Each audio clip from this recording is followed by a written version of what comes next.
Ето ни с Сашо Рабанов на връх Мермера.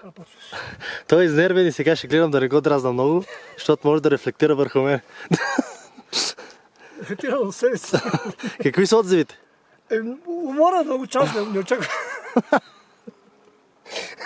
Не очаквах един шибан мермер, тук не малък мермер и толкова голям мермер, таква умора е, бате ме. Колко ще трябва? 6 ще тръгнахме. 6 сутринта. 6 сутринта, блъскаме колко? 4 часа И половина. Баси мамата. Не, там на Кучакарица вчера беше песен. Час и половина. Да. Е също на морска височина. Тук е бати каменяци. Уморително и крив терена, да. От каменяци много... Доволен ли от гледката се бях? Не, за гледката супер, всичко е перфектно. Обаче докато долу тук се изтормозих тотално. Добре, сега ще починя малко и после ще мислиме за връщане.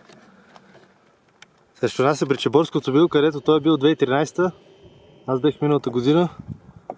Ето поредицата от Дъбрава, Баба, Теодосиеви Кароли тук. Той като двувършие. Рилец.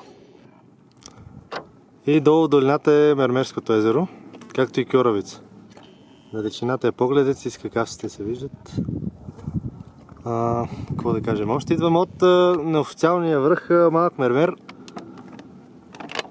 Защо не го пишат? Той си е много остър и в Баязор видяхме.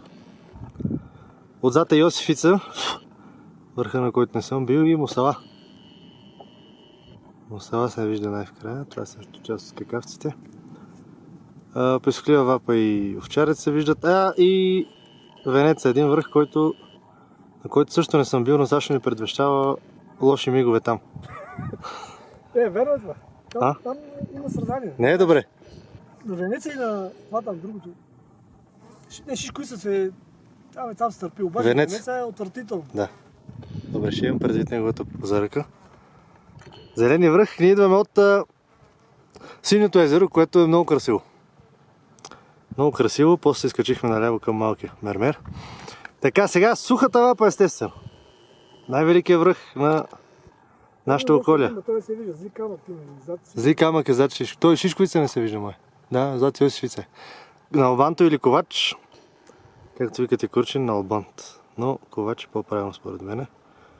Канарата, Павлев връх, Черна поляна и Пъстир слаб. От тук изглежда много внушителен, остър като човка. Така, вчера къде бяхме?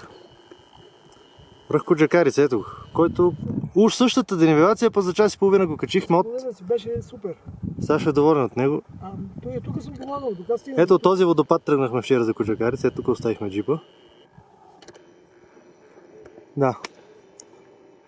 Естествено голям меч и ангел връх се виждат, отзад е Пирин. Куков връх е малкото. Клечасово връх, ще идваме долу в същото тели на река Кантона. Спахме на палатка, той де, аз спах в джип. Пистата на картала, той се мизери. И всъщност това е най-високата кота, ние не снимаме от нея. Отзад има кол, а тя е с 2 метра по-ниска, не знам, защо там има кол. И отзад е Царев връх, който също беше труден. Там имаше много хвойни, да. Това общо взето, ето сега ще се чисти обувките, защото още не е всичко идеално. Радостната новина, че Холандия е победила Турция. Мехлем! Музика за моите уши! Доволен съм. Доволен е. Па за слизането ще видим. Ето още един път 360. И да не отъкчаваме повече с глупости. Айде.